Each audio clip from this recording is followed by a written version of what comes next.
with you, you send signals through your body language and through your face. I can tell if you like my story or not by you nodding your head or I don't know what she's saying.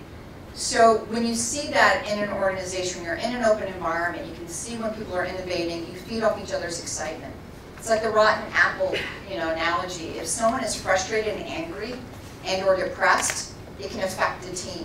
If someone is energized and creating great value, it affects the team. And so what you want to do is multiply that effect. You want higher energy, you want more joy. Seeing that, living with that, feeds your soul. So we focus on that as well. And the pictures you're seeing are the pictures of our workspace, both in Europe, both in Santa Cruz. And as we're building out our Tijuana office, we're going to be doing similar things as well. But the one thing about energizing the office from a human perspective is living your brand. And it's not about your brand in terms of making sure your logo is plastered everywhere in the organization. It's about your value proposition that you have as an organization. What values do you have for your workforce so it feels and mirrors that in the organization? If you say you value people and you're innovative, then giving them choices in how to innovate, supplying them the tools of choice so they can connect and do what they need to do, that is living your brand, right? You think about colors, you think about placement, but you think about the value proposition of an employer, and your workspace should complement that and not go against that. Several times I've had the privilege of interviewing for great companies, I won't name, and they're telling me about this great work environment, high levels of engagement and openness, and yet I walk in, I'm in a rat trap. I can't see you, the cubes are really high, everybody's really quiet, very monotoned. I walked away, low energy, right? It wasn't the kind of vibe they were trying to give me in terms of their product and their market opportunity, the growth potential of this company, and on about great leadership. The space itself did not compel me to stay there and work there. And hence I didn't work there. I made a personal choice about where I fit in. So technology, voice, text, IM, email. We talk about not engaging in conversations. We talk about communicating in bullet points, but people communicate to the most efficient way they know how to get their point across. It's harder to get succinct points across in 4 bullets than it is to write 3 paragraphs. And I'm not really sure what I want to throw in there. So if people feel more comfortable texting or IMing, so be it. I'll allow that to be a conversation point, a way in which to share information. There's a lot of studies on introverts, and so when you blog or when you're on a social collaborative site, you have the freedom to have voice, to have impact in a virtual space, and you don't have to have that eye contact that scares you. So there's many different platforms that you can communicate and engage a workforce, space and technology marrying up.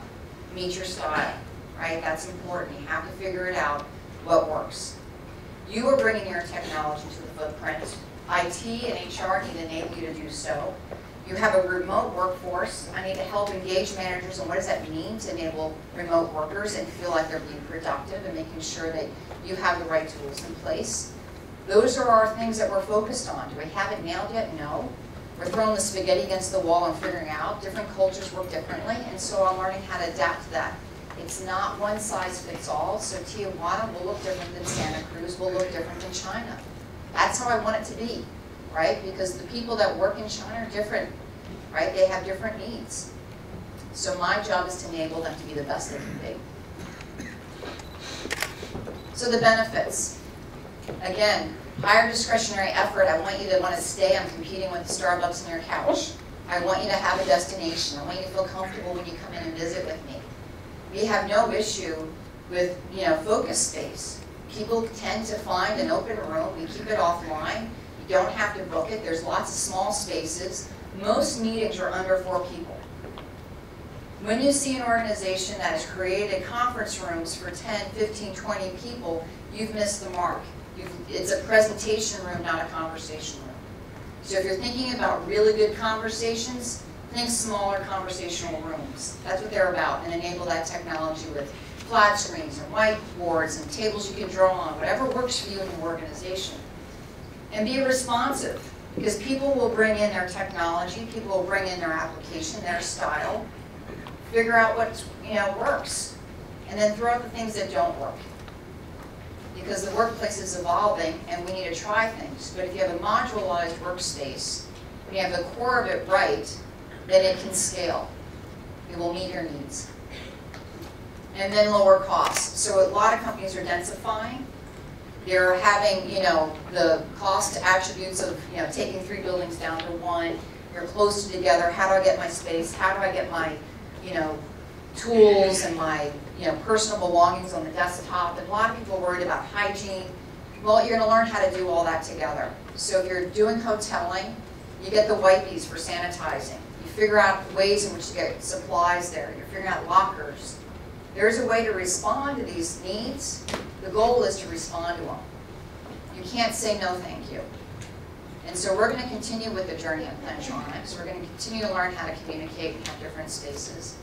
And we're hoping that the organization thrives through this process. So thank you.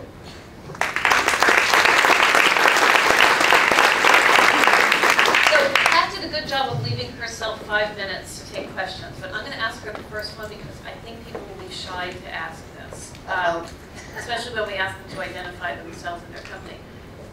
There are a lot of people out there on the workplace side of the fence who would say they have a hard time getting a lot of engagement from their human resources people when it comes to a mobility program. What advice would you give about getting that kind of collaboration going to deliver a different product to a company?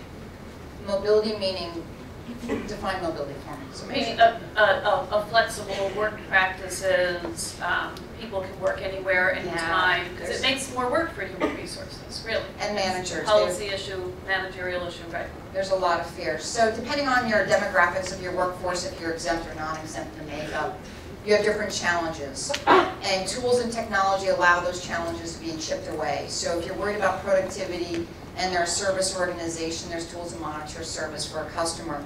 But from an HR perspective, what we've recently done in January is created a smarter working policy. And essentially, if I nut it all down for you guys, it's about work. You need to work wherever you need to work in the most effective, productive way possible. And I'm holding you accountable to that work. Meaning you will have goals and objectives, we'll monitor those, and your manager will have the tools in which to manage your performance. Other than that, I don't care where you work. I really don't. I care that you're productive, right? I care that you're communicating. What this does with a remote workforce, it puts burden on managers that never led a remote work team. So they need new skills.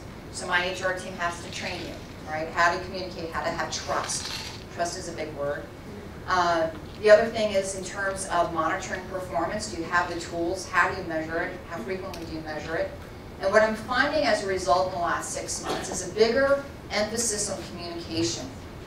That is a huge byproduct I wasn't even anticipating. I was creating a flexible work environment for employees that are slowly being adopted over time. It didn't happen overnight. There's some managers still resisting, and I'm chipping away at them. But the folks that start experimenting, I get better status updates from them. They're communicating more efficiently with the stakeholders that they're interacting with because they feel the burden of this privilege of working at home. They don't want to let go of this privilege because if they fail to do their job, they're worried that that privilege of working remote will go away. It's not a right, it's a privilege. And so they are communicating more effectively, they're reaching out more consistently. So I'm finding a lot of upside with that. One question from the audience. Who wants to be our one question? Right there.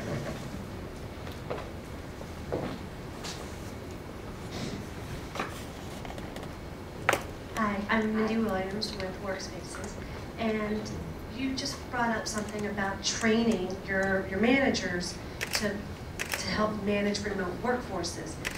I think the word remote, or the definition of remote workforce, is not only just working from home, but working from anywhere, whether it's airports or hotels or conferences. Correct.